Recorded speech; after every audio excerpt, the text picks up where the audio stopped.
Here is how to use technical indicators on eToro step by step. Begin by opening the asset you want to review. Use the search bar to find a stock, a cryptocurrency, or any other available market on eToro.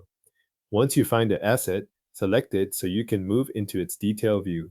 This is the starting point for adding chart tools, so make sure you open the exact asset you want to analyze before continuing. Next, open the chart for that asset. After selecting it, click the Chart tab. This switches you from the general asset view into the price chart, where technical indicators can be displayed. If the chart takes a moment to load, wait until the full chart area and toolbar are visible. With the chart open, go to the Chart toolbar and click the Indicators icon.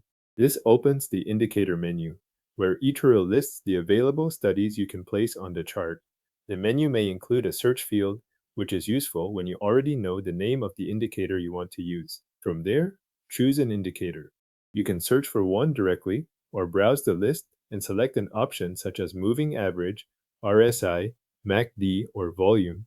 Each of these looks at the market in a different way. Some focus on trend, some on momentum, some on volume, and some on broader price behavior. At this point, the main goal is to select the one you want to view on the chart. To add it, click the indicator's name. eToro will apply it to the chart right away. Depending on the indicator, it may appear over the price candles or in a separate panel below the main chart.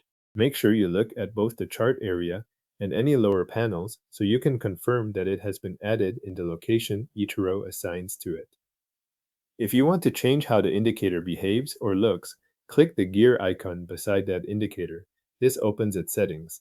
Here you can adjust things like period, source, style, or any other options that are available for that specific indicator. Different indicators offer different settings, so the exact controls may vary. Apply the changes you want, then return to the chart to see the updated result. Once the indicator is on the chart, compare it with the asset's price movement. Watch how the indicator moves as price rises, falls, or pauses. This helps you identify trends, momentum, volatility, or trading volume depending on the indicator you selected. The purpose here is to read the indicator alongside the chart, not in isolation. So keep both in view while you review the movement. When you no longer want an indicator displayed, remove it by clicking the X beside its name. That clears it from the chart without changing the asset itself, and it leaves the chart ready for a different indicator or a cleaner view. Your eToro chart now has the technical indicator you selected, adjusted, reviewed, and removed when needed.